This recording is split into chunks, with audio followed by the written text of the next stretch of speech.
कहा जाता है कि जब जब पृथ्वी पर कोई संकट आता है तो भगवान अवतार लेकर उस संकट को दूर करने आते हैं। ब्रह्मा अवतार। एक समय की बात है, ब्रह्मा जी के मानस को संकादी ऋषिगण भगवान दर्शन की लालसा के लिए वैकुंठ धाम जा पहुंचे। वहां द्वार पर उन्हें एक हाथ में गदा लिए दो समान आयु के देव शेष दिखाई दिए। वे दोनों भगवान विष्णु के पार्षद जय और विजय थे। जय विजय संकादी ऋषिगण का मार्ग रोककर खड़े हो गए। यह देखकर संकादी ऋषिगण क्रुद्ध हो गए और उन दोनों द्वारपालों को श्राप देते हुए कहा, तुम भगवान वैकुंठनाथ के पार्षद हो, किंतु तुम्हारी बुद्धि अत्यंत मंद है। तुम अपनी वेद बुद्धि के दोष से इस वैकुंठ लोक से निकलकर उन पाप योनियों में जाओ जहाँ काम, क्रोध और लोभ है। संकादी के श्राप से व्याकुल होकर जय विजय उनके चरणों में लौटकर क्षमा याचना करने लगे।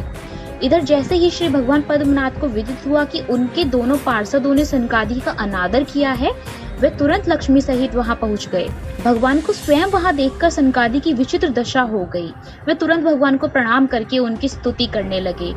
तब भगवान संकादी की प्रशंसा करते हुए बोले, ये जय विजय मेरे पार्षद हैं। इन्होंने आपका अपमान किया है, आपने इन्हें दंड देकर उचित ही किया है। ब्राह्मण मेरे परम आराध्य हैं। मेरे अनुचरों के द्वारा आप लोगों का जो अनादर हुआ है, उन्हें मैं अपने द्वारा ही किया हुआ मानता हूँ। मैं आप लोगों से प्रसन्नता की भिक्षा मांगता हूँ। संकादी ने प्रभु अर्धपूर्ण और गंभीर वाणी सुनकर उनका गुणगान करते हुए कहा, हे लक्ष्मीपति, आप सप्त गुण की खान और सभी जीवों के कल्याण के लिए सदा उत्सुक रहते हैं। हमने क्रोधवश इन्हें श्राप दिया, इसके लिए हमें ही दंडित करें। हमें सहस्त्र स्वीकार है। दया में प्रभु ने संकादी से अत्यंत स्नेहपूर्व कहा, आप सत्य समझिए, आपका यह श्राप मेरी ही प्रेरणा से हुआ है। ये दैत्य योनि में जन्म तो लेंगे, पर क्रोधावेश से बड़ी हुई एकाग्रता के कारण शीघ्र ही मेरे पास लौट आएंगे।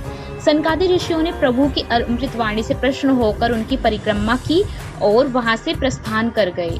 संकादी के जाने के बाद प्रभु ने जय विजय से कहा, तुम लोग निर्भय होकर जाओ, तुम्हारा कल्याण होगा। मैं सर्वप्रथम होकर भी ब्रह्म तेज की रक्षा चाहता हूँ, यही मुझे अभिष्ट है। दैत्य योनि में मेरे प्रति अत्यधिक क्रोध के कारण तुम्हारी जो एकाग्रता होगी, उससे तुम इस श्राप से मुक्त होकर कुछ ही समय में मेरे पास लौट आओगे। लीला में प्रभु की लीला का रहस्य देवताओं और ऋषियों को भी समझ में नहीं आता, तो मनुष्य की तो बात ही क्या है। प्रभु की इस लीला के फलस्वरूप तपस्वी कश्यप मुनि जब सूर्यास्त के समय संध्या भोजन में लगे थे, उसी समय उनकी पत्नी दक्ष पुत्री दिति उनके समीप पहुंचकर संतान प्राप्त करने की कामना व्यक्त करने लगी। महर्षि कश्यप ने उनकी इच्छा पूर्ति का आश्वासन देते हुए असमय की ओर संकेत किया, पर दिति के हट के आगे उनकी एक न चली। बाद में महर्षि कश्यप ने दिति देवी से कहा, तुमने चतुर्विध अपराध किया है। एक तो कामास्त होने के कारण तुम्हारा चित्त मलिन था, दूसरे वह असमय था, तीसरे तुमने मेरी आज्ञा का उल्लंघन किया है, और चौथे तुमने रुद्र आदि देवताओं का अनादर किया है। इस कारण तुम्हारे गर्भ से दो अत्यंत अधर्म और क्रूर कर्मा पुत्र उत्पन्न होंगे। उनके कुकर्मों एवं अत्याचारों से महात्मा पुरुष क्षुब्ध और धरती व्याकुल हो जाएगी। वे इतने पराक्रमी और तेजस्वी होंगे कि उनका वध करने के लिए स्वयं नारायण दो अलग अलग अवतार ग्रहण करेंगे। दिति देवी कश्यप मुनि की बात सुनकर चिंतित हो गई, पर उन्हें इस बात का संतोष था कि उनके पुत्रों की मृत्यु स्वयं नारायण के हाथों होगी, जिससे उनका कल्याण हो जाएगा। समय आने पर दिति ने दो जुड़वा पुत्र उत्पन्न किए। उन दैत्यों के धरती पर पैर रखते ही पृथ्वी, आकाश और स्वर्ग में अनेक उपद्रव होने लगे। वह दोनों दैत्य जन्म लेते ही पर्वताकार और परम पराक्रमी हो गए। प्रजापति कश्यप ने बड़े पुत्र का नाम हिरण्यकश्यप और छोटे का नाम हिरण्याक्ष रखा। दोनों भाइयों में बड़ी प्रीति थी। दोनों एक दूसरे को अपने प्राणों से अधिक प्रेम करते थे। दोनों ही महाबलशाली, अभित पराक्रमी और आत्मबल संपन्न थे। दोनों भाइयों ने युद्ध में देवताओं को पराजित करके स्वर्ग पर अधिकार कर लिया। एक बार हिरण्याक्ष ने सोचा, मृत्यु लोक में रहने वाले पुरुष पृथ्वी पर रहकर यज्ञ पूजन आदि करेंगे, जिससे देवताओं का बल और तेज बढ़ जाएगा। यह सोचकर उसने पृथ्वी को रसातल में ले जाकर छिपा दिया। यह देखकर सृष्टि के रचयिता ब्रह्मा जी बहुत दुखी हुए और भगवान श्री हरि का ध्यान किया। अंतर्यामी भगवान श्री विष्णु की स्मृति होते ही ब्रह्मा जी के नासिका से अंगूठे के बराबर एक श्वेत ब्रह्मा शिशु निकला। विधाता उसकी ओर आश्चर्य से देख ही रहे थे कि वह तत्काल विशाल हाथी के बराबर हो गया और फिर देखते देखते पर्वताकार हो गया। उन यक्ष मूर्ति ब्रह्मा भगवान का गर्जन चारों तरफ गूंजने लगा।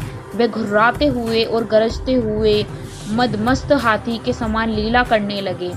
उस समय मुनिगण प्रभु की प्रशंसा के लिए उनकी स्तुति करने लगे। भगवान स्वयं यज्ञ पुरुष हैं, तथापि सूअर रूप धारण करने के कारण अपनी नाक से सूंघकर पृथ्वी का पता लगा रहे थे। उनकी दाढ़ी बड़ी कठोर थी और त्वचा पर बड़े बड़े बाल थे।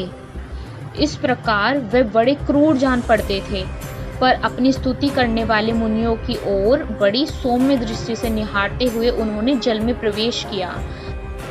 भगवान ब्रह्मा बड़े वेग से जल को चीरते हुए रसातल में जा पहुंचे।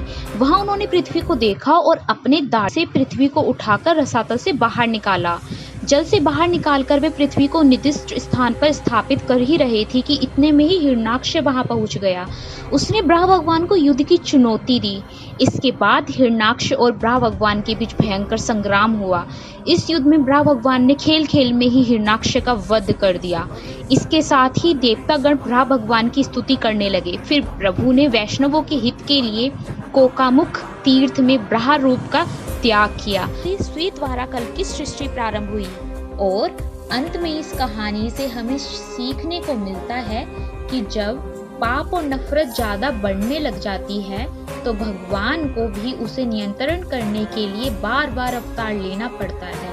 ऐसे ही और भी वीडियोस के लिए देखते रहिए हमारा YouTube चैनल। वीडियो पसंद आई हो तो वीडियो को लाइक एवं शेयर कर दीजिए। चैनल को सब्सक्राइब नहीं किया हो तो कर दीजिए। धन्यवाद।